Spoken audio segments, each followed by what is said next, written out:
Meu nome é Chris Pavlovski. Sou natural de Toronto, Canadá, e presidente e CEO da Rumble. Quando fundei a Rumble em 2013, as plataformas incumbentes tornaram-se em dívida com grandes criadores, marcas e grandes corporações. O Rumble forneceu uma alternativa para criadores pequenos e independentes falarem suas mentes, expressarem suas opiniões, possuírem sua narrativa, construíssem comunidades e maximizassem seus ganhos. Nossa empresa foi fundada com a missão de proteger uma internet livre e aberta, pois acreditamos que todos se beneficiam quando há um mercado diversificado de ideias, opiniões e diálogos.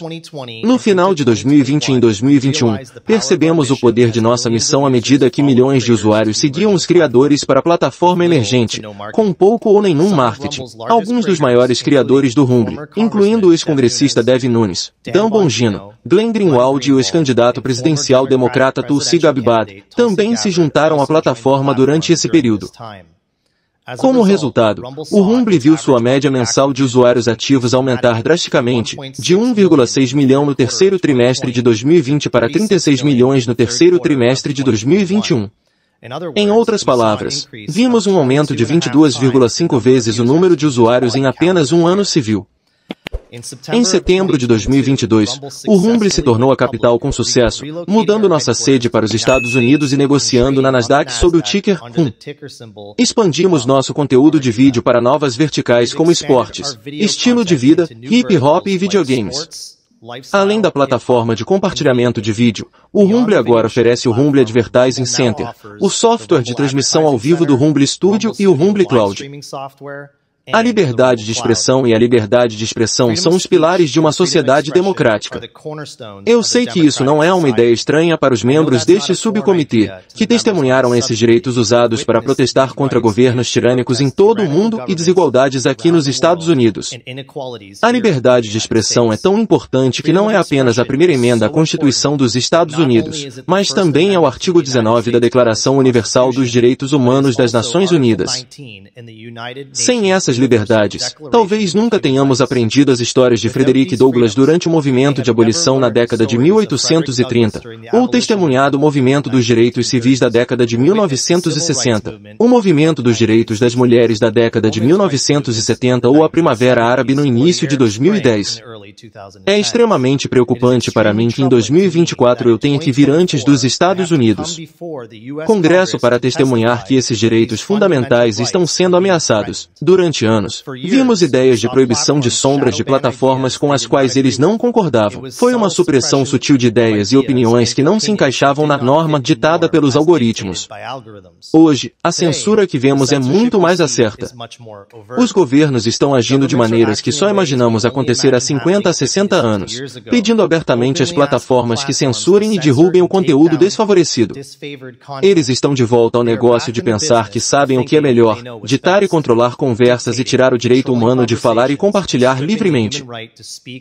Estes não são medos teóricos. Essas coisas estão acontecendo, e eu sei disso pessoalmente como CEO de uma plataforma que recebe demandas de governos de todo o mundo. Um dos primeiros casos de censura do governo que experimentamos não veio como surpresa, pois veio da China comunista.